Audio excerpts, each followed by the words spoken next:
If you have been here since the early days, you would remember a short film I covered called The Kid and the Camera, which was a 3D animated horror short film made to look as if it was stop motion, and boy was it effective. If you haven't seen it already, I couldn't recommend it enough. But as I was scrolling along YouTube one day, I found another short film on the channel Mr. Friend, and then found more than just one, but 4 that seemed to use a similar art style, and figured this would most certainly be worth a look. Stepping a bit outside our usual analog horror format to dive into more animated horror stories. I don't know about any of you, but there is something about the look of stop motion that can be very easily turned into something sinister. I'm looking at you, Simpsons couch gag video. God, that video traumatized me. So I expect to be at least disturbed by the contents of which we will be checking out today. As always, be sure to check out the original channel before diving in over here for us to brave the horrors together. So without further ado, let's put on our protective gear to keep us safe, and try to make it through this terrifying collection of animated horror shorts. But before I let you get too far, just wanted to say if you're new here and enjoy what you're watching, be sure to hit all those neat buttons down below as it really helps support the channel. And if you want to see more, be sure to follow us on Instagram and Letterboxd. Alright, now you can pass through. Bad Boy Oliver. We're introduced to Oliver, who we learn is off to visit his aunt and uncle. Given he has just turned 8, he was allowed to make this trip all by himself.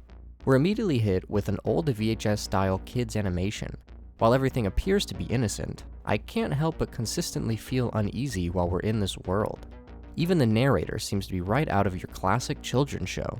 Little Oliver was on his way to see his aunt and uncle. Oliver makes his way over to his aunt and uncle's house. It's been 4 years since he has seen them. He knocks on the door, and out comes our very interesting looking aunt and uncle. Why, hello there, my dear boy. It's unclear how long Oliver is going to be staying with them, but it sounds like more than just a day. Once he enters the home, however, our music shifts to a more darker tune as the camera starts to move in closer.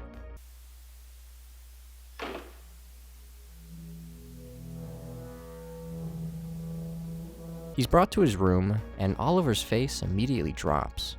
He points out something off screen and asks his uncle what it is, and I, for one, don't even want to know. But we get a good look at what he's asking about anyways. According to our uncle, this is Mr. Bobo, a toy he and Oliver's father used to play with as a kid all the time. I already am not a fan of Mr. Bobo, and neither is Oliver. The uncle even says that as kids, they could have sworn it had a mind of its own. Yeah, I'm sure it does. Anyways, Oliver is off to bed, and there is Mr. Bobo, just watching as we try to sleep. Oliver wakes up after hearing a noise. He looks up, and wouldn't you know it, Mr. Bobo isn't there anymore. Oliver quickly chalks it up to his own imagination and lays back down.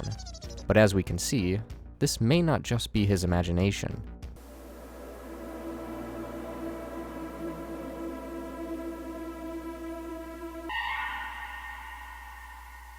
Oliver wakes up the next morning and Mr. Bobo is back where he was left. Turns out it was just a dream. Oliver is trying his best to just play with his toys, but the presence of Mr. Bobo is making it difficult. I don't blame you, kid. But Oliver's next move may have been his last. He throws his toy tractor at Oliver, claiming he isn't real. The toy hits Mr. Bobo and he falls off the shelf. Oliver begins to feel bad and apologizes to the toy. But then he notices something strange about Mr. Bobo, and I'm gonna be honest. When I started to piece together what was going on, I got a physical stomach reaction. He takes off one of Mr. Bobo's eyes and finds a camera hidden within. And who else could possibly be our culprit? In a very disturbing end to our short, the uncle walks into the room and shuts the door behind him. We're then brought to the basement, and in a sickening final scene, we see Oliver's chained up, and Mr. Bobo is sitting across, still watching. I gotta say, this short went into a direction I certainly was not expecting. Way more dark and disturbing than I imagined it going. It's wild how the whole time you expect Mr. Bobo to be some sort of cursed toy that walks around and will eventually attack Oliver or something. But the reveal with the camera inside was 100 times more scary than any potential possession route the short could have gone. All the clues throughout the short are made to make you think that this is about a possessed toy, but the truth behind the short manages to bring a truly real threat to life. Our initial fears match that of Oliver. We too think the toy is capable of moving around on its own and becoming a danger. But as the audience, coming to the realization that Oliver probably couldn't understand yet just adds so much to this. There's also so many layers to this that can be questioned as well. Was the uncle the first to stick the camera in the toy? Or was this happening to him and Oliver's dad when they were kids as well?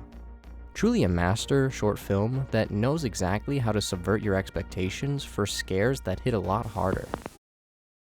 The Man with No Mouth. To start off this short, we're introduced to Timothy Green, who is attempting to get his math homework done. But unfortunately for Timothy, he isn't the best at math. Come on man, the answer is 6. Use your brain! The thing in your head, use it! But even hours later, he was still struggling. However, that's probably going to be the least of his worries here soon. He hears a noise coming from outside, and goes to peek out his window to see what could have caused it. Nothing out of the ordinary in his backyard. He looks away and begins to hear something else. Huh? Now there is definitely something out there. Just a man in the nude. Weird.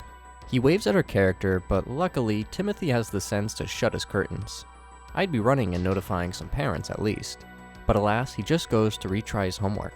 However, right before he's about to pass out at his desk, we now hear a knocking at his window. I'm sure we all know what's about to happen. Lo and behold, our man with no mouth is right at the window. Timothy falls backwards in his bed and begins to ask him questions. The man doesn't answer anything since, he lacks a mouth. But he holds up with his hands the answer to his math question. Don't trust him, Timothy, even though he may be a math expert. Timothy goes and enters in the answer, and as we all knew, 6 was the correct answer. Unfortunately, Timothy is very easy to gain trust from, and now sees this horrific nude stranger as a friend. The man signals that he wants to come inside. At first, it seems like Timothy was going to let him in, but thankfully he comes up with an alternative. I'm not really supposed to be talking to strangers, let alone let them in my bedroom. I'll tell you what though, since we're now friends, you can come back tomorrow and help me with tomorrow's questions. He tells him that he can come back tomorrow to help him again with his homework, and then the man walks off. I'd also be questioning how in the world this man is standing at his window, since it clearly looks like Timothy's room is on the 2nd floor. Did he climb the roof? Shouldn't this ring some alarm bells, Timothy? Anyways, Timothy goes off to bed, yet his new friend pays another visit.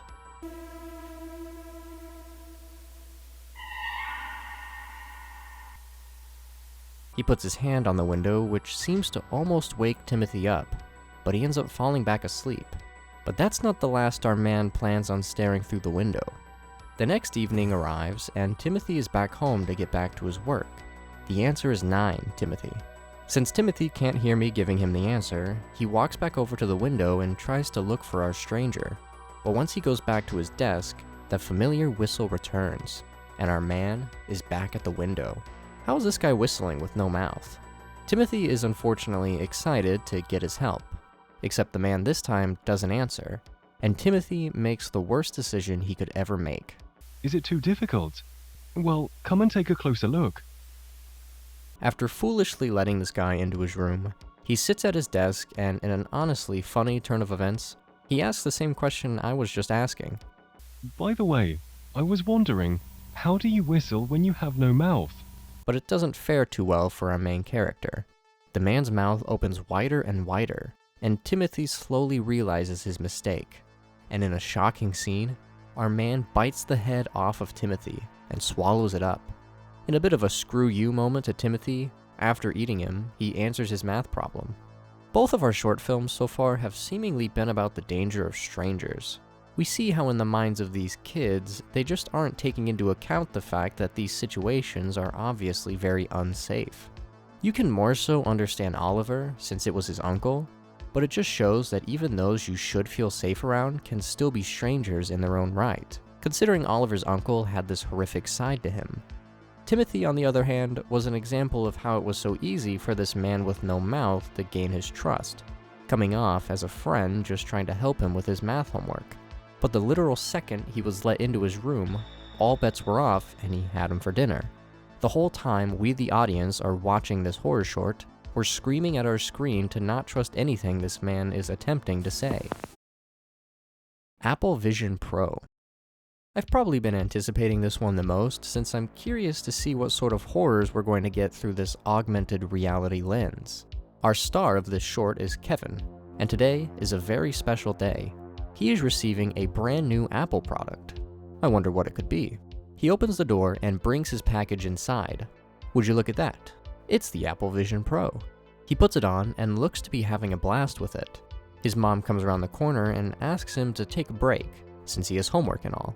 She lets him continue playing and walks off. But something seems wrong with this headset. The night rolls around and Kevin is still playing on the headset. But now it's time for dinner. He takes off the headset and makes his way into the kitchen, but his mom isn't anywhere to be seen, and no dinner looks to be made. Don't turn around, Kevin. It looks like mom has taken a new form. Kevin takes this as an opportunity to play with his Vision Pro a little bit more.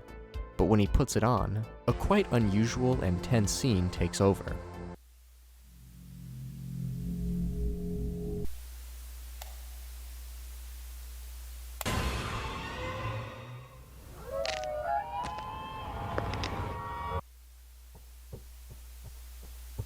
His mother has turned into some contorted monster, but we pull away and it's only through the headset he sees her that way. He runs away back to the kitchen and, like Timothy, isn't making very smart choices. He grabs the knife to defend himself, and we can further see that the Vision Pro is manipulating his vision to show his mother as some monster. Honey, what's going on with you? Kevin. Found you. She begins to crawl to him in the kitchen, and Kevin commences his stab attack. He doesn't just get one good stab in, but he goes for 4.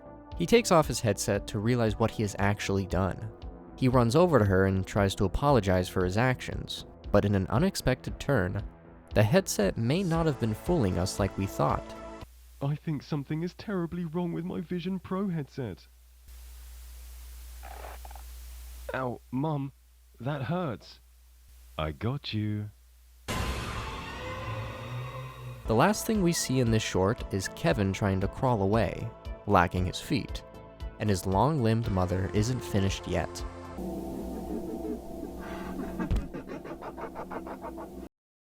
This was definitely one of the more simpler concepts out of what we have seen so far. Yet at the same time, the truth of what the headset was doing is up in the air. It seemed like it was purposefully trying to trick Kevin into killing his mother by making her appear as some horrific threat through the headset, even though we saw her crawl behind him even when his headset was off. Leading theory I've seen is that midway through the short, his mother is killed and replaced with whatever this monster is. It's possible that the Vision Pro was actually an aid in showing Kevin the true form, after this creature was trying to trick him by wearing the disguise of his mother. Overall, it managed to keep itself simple, and still managed to maintain its effectiveness. The art style really does a lot of work adding to the uneasiness of this world.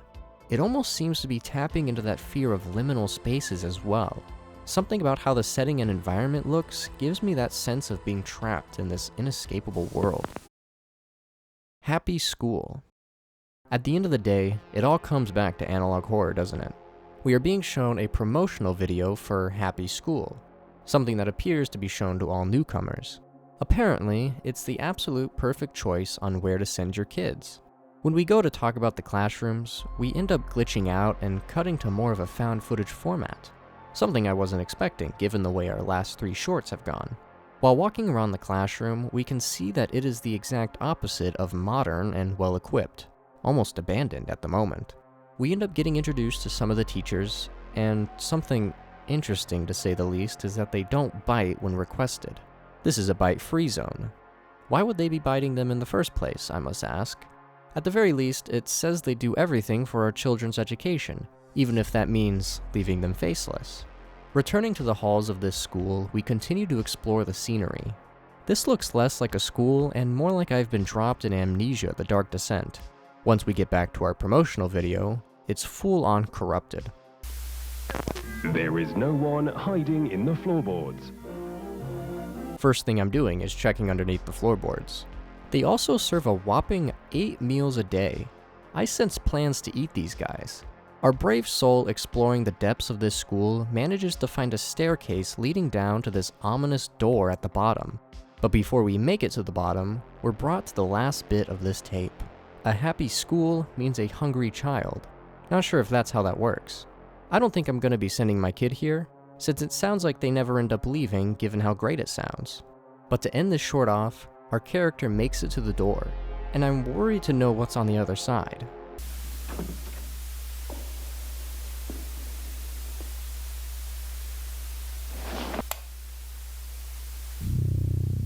It appears to be an army of faceless children.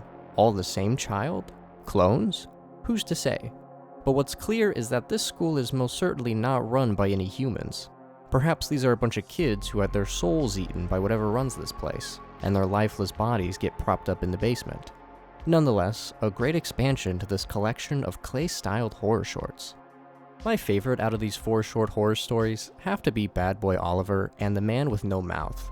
Bad Boy Oliver had probably the best, and by best I mean sickening, reveal of all the shorts, which is surprising considering in The Man with No Mouth, Timothy gets his head bitten off. But while all the others embraced and stuck with some sort of supernatural element, the first one flipped the script and took it in arguably a much darker direction. This art style really just adds to making the whole thing a new level of creepy. Every short managed to encapsulate that late kids TV programming very well. With your friendly narrator and even the opening to each one made it feel like it was all part of the same twisted show. God forbid any kid waking up in the middle of the night to find one of these playing. I've always said that these bring me back to the days of sleeping with the TV on and waking up briefly at around 2 to 3 in the morning to find the most horrifying thing imaginable that my child eyes had to witness. Most of the time, Adult Swim was the culprit. I highly recommend you check out the rest of what Mr. Friend's channel has to offer. There are a ton of pieces even outside the ones we looked at today. They all seem to utilize some form of 3D animation, and a lot of them are very impressive. But that'll just about do it for today. If you made it all the way to the end, I thank you all for watching, and if you enjoyed, be sure to hit all those neat buttons down below. If there's anything specific you'd like checked out, I'm always lurking in the comments and the community Discord to get an idea of what should be next. But if you'll excuse me, I've got a new school I gotta enroll in.